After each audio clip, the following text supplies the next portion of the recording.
Please कोई मेरी बात योगी जी तक पहुंचाए। मैं भी गोरखपुर से ही हूँ। थोड़ा तो मतलब हम लोगों के बारे में सोचिए। परेशान है हम 2 महीने से।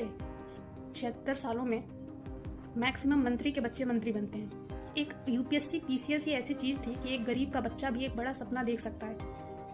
अभी अयोध्या वाली हार, वो मुझे आपकी शक्ल याद है।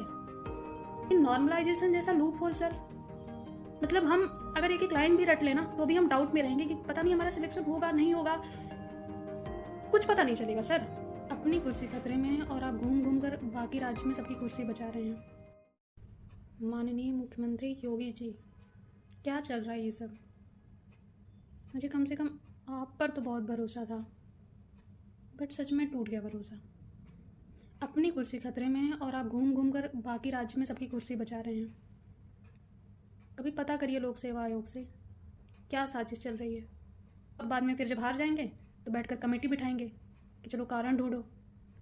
आपके पास क्या अच्छे सजेशन देने वाले नहीं हैं क्या? इतनी सिंपल सी चीज़ें राजनीति की आपको कैसे नहीं समझ आ सकती? मैं तो आपको बहुत सुलझा हुआ नेता समझती थी। जब इतने लाखों छात्र किसी चीज़ के अपोज में हैं जो उनके हित में नहीं है, तो आप उसको कैसे लागू करा सकते हैं, वो भी चुनाव के पहले? मतलब इतनी तो समझ होती है ना सबको। फिर आप ये गलती फिर से कैसे कर रहे हैं? अभी अयोध्या वाली हार, वो मुझे आपकी शक्ल याद है। जब सारे राज्य के नेतागण बैठे थे और सबसे आगे वाली सीट में आपको भी याद होगा ना। क्यों हार गए? वो तो बहुत सिंपल सी चीज़ थी। अरे जब आम जनता जहाँ की नहीं खुश होगी, अरे इंसान में ही भगवान बसता है। इंसान में ही भगवान, कण कण में भगवान है। हमारे सनातन धर्म में यही हमने सीखा है ना। तो जब जहाँ की जनता ही परेशान है, तो फिर भगवान कैसे खुश होंगे वहाँ के? और वही हाल फिर आप इस बार कर रहे हो उपचुनाव में, और हम लोगों को आप किसी पार्टी का बता दे रहे हैं। अरे हमें चुनाव और किसी चीज़ से मतलब नहीं था।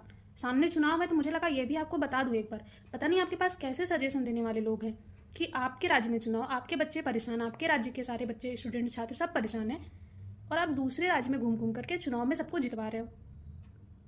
ये थोड़ा तो मतलब हम लोगों के बारे में सोचिए। परेशान है हम 2 महीने से। मेंटल हालत पूरी खराब हो चुकी है। थक गए हैं। मतलब कि पहले आयोग सस्पेंस का गेम खेलता है।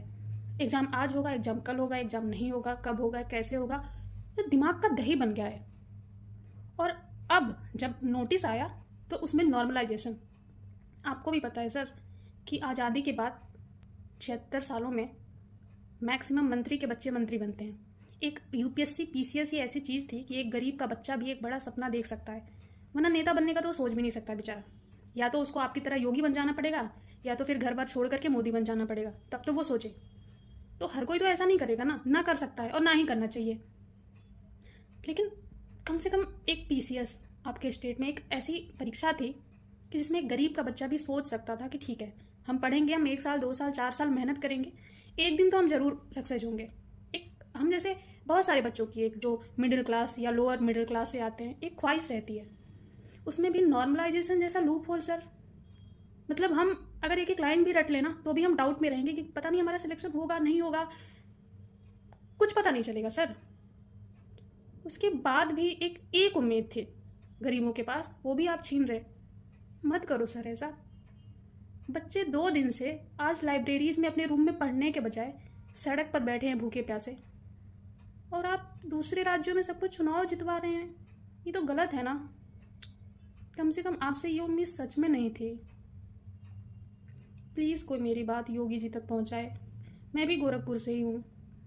यहाँ नहीं सुनेंगे तो फिर मुझे गोरखपुर जाकर ही बात करना पड़ेगा। प्लीज़ मुख्यमंत्री जी, कम से कम आप तो समझो। आपको हमारी जनता, सारे प्रदेश की जनता आपको ईमानदार समझती है, बहुत ज़्यादा उम्मीद रखती है कि आप न्याय करते हो। मत तोड़ो भरोसा प्लीज़। जय हिंद, जय भारत।